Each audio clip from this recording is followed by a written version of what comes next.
Hey everyone, welcome back. This week I want to talk about the ankle and the foot. It is beautiful outside. It's time to get back on those hiking trails, on those running trails, and I want to make sure that you can begin to address ankle mobility and stability so that you're less likely to injure yourself. So with the ankle and the foot, a couple of things I want to point out first is that we need ankle flexion and dorsiflexion. So this is the tibia, this is the lower leg, the shin bone.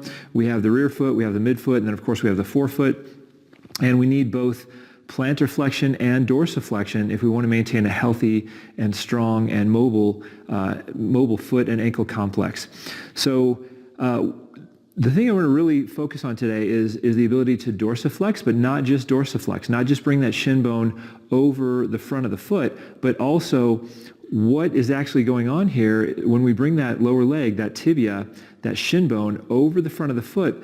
That tibia, that lower leg bone, should twist inward. We should get internal rotation of that bone, and as we do, that's going to drive the arch down into pronation. And I know there's a lot of talk online about overpronation and how bad pronation can be for you, how bad flat feet can be for you.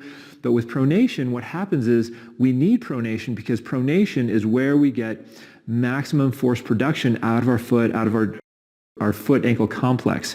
So we want to have a healthy amount of dorsiflexion and pronation, and by that what I mean is we want that lower leg to come forward into dorsiflexion. As it does so, we need to make sure that we have tibial rotation inward, internal rotation of the lower leg, which will then drive that foot flat.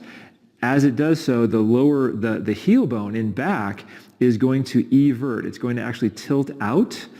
The forefoot is going to invert. So we actually get a twisting motion of the entire foot as we go into dorsiflexion. As we heel strike, go into foot flat, we get that triplanar motion, we get that twisting from front to back, and then we come back out, the arch is recreated, and then we go into toe off, and you can see we're back into plantar flexion.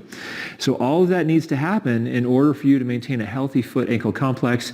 That is what's going to keep you from spraining your ankle when you're out there running, cutting, playing sports, trail running, whatever it is that you do, whatever activity that you've chosen. So we're going to talk about a few ways to make sure that we can keep that moving, maybe increase our ability to dorsiflex, stay healthy, and then make sure the entire ankle-foot complex is more mobile so we're less likely to get injured. So let's go ahead and get into it. Okay, for this first exercise, I just want to focus on inversion and eversion of the foot. I want to see if you can do this. What I find is that a lot of people are able to invert the foot, but they can't evert. They can't get that outside edge of the foot off of the ground. And so we're going to do this in two ways. I want you to watch my hands. We don't want to see the hands move at all. Okay, so you can try eversion, create that arch of your foot. You should see a big arch created underneath the foot as you lift the inside edge of the foot off the ground and rock onto that outside edge. Most people don't have too much of a problem with that. Where things seem to get a little bit sticky is when they try and lift up the outside edge of their foot. We should be able to see the outside edge, the knuckle of the little toe, all the way back to the outside edge of the heel, coming off of the ground. So try that out a few times and see what you notice there. You should notice the knuckle of the big toe presses more firmly into the ground, maybe even getting just a little bit of foot flat as you pull that outside edge up, because when you pull that outside edge up, you're going to get a little bit of tibial lower leg internal rotation, which is what we talked about before. Now that you've tried that, we're going to up the difficulty just a little bit now we're actually going to move that foot. But what I want you to focus on here is I want you to focus on making sure the knuckle of the big toe stays on the ground. So if that knee comes way outside and the big toe comes up and you rock onto the outside edge, but the inside edge of the foot comes all the way off the ground, that is cheating. We don't want that. So as you bring that knee out, see if you can keep the knuckle of the big toe on the ground. You can do the same thing coming in the other way. That's usually easier. Easy to keep that outside edge of the ankle on the ground as you bring that knee across midline. So once again, this is probably going to be the one you will want to work on, bringing that knee across the body, away from midline, keeping the knuckle of the big toe on the ground. So that's working on that ankle inversion, eversion. You may notice a little bit of ankle dorsiflexion, ankle dorsiflexion, plantar flexion, tibial internal rotation with some of this. But again, we're just looking for motor control of the ankle-foot complex as a whole with this exercise. Okay, now that we have our inversion and eversion kind of kick-started, we're going to go into ankle dorsiflexion and tibial internal rotation. So we're really going to drive home that ankle dorsiflexion, drive home that lower leg internal rotation so that we can get maximal dorsiflexion. We can begin to improve our ankle dorsiflexion as well as begin to drive healthy pronation, healthy foot flat in that whole twisting triplanar motion of the foot and ankle that we talked about. So just go ahead and get up onto a stool, onto a bench, it could even be a coffee table, and you are going to take both hands and grab that lower leg. Some people actually like to maybe wrap a towel or use something so that there's not a lot of friction between the hands and the lower leg and the tibia of the calf. But just go ahead and grab that lower leg, foot flat, drive that knee as far forward as you can comfortably, and grab and twist that lower leg to the inside. So you can see I'm twisting this way. I'm twisting toward the inside of my body.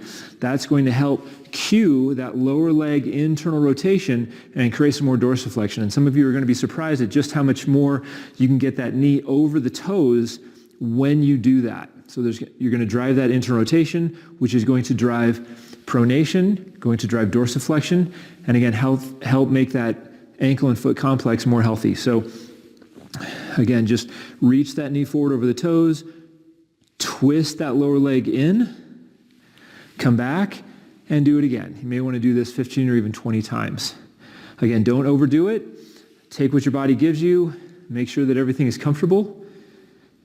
Okay, so now that we have loosened up the ankle, we've got max dorsiflexion as far as we can take it right now. As far as this first step goes, now we want to continue to drive home that concept of tibial lower leg internal rotation, ankle dorsiflexion. We want to reload. So we've mobilized, we've kind of reinforced the motions that we're looking for. So now we're going to take a kettlebell. So this is just 30 pounds, and we're going to go into a split squat, and we're going to kind of reinforce that end range dorsiflexion, but we're also going to reinforce entire lower chain internal rotation at the hip, internal rotation at the lower leg, and then promoting that triplanar motion, getting that foot pronation, and reinforcing that with loading through a kettlebell.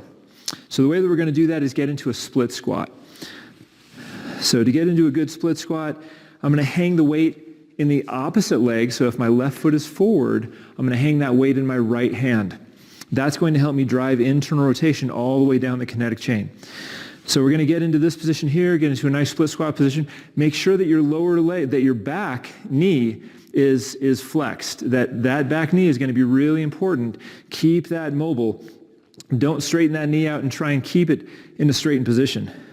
So in this position, I want to start with a little bit of a negative shin angle because we want to go through the full excursion of that plantar flexion into dorsiflexion.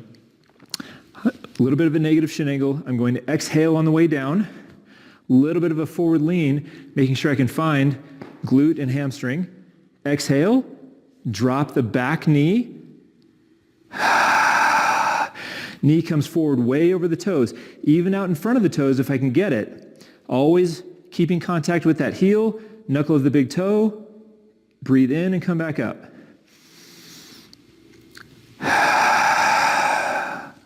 Should feel the foot flatten out a little bit. Breathe in.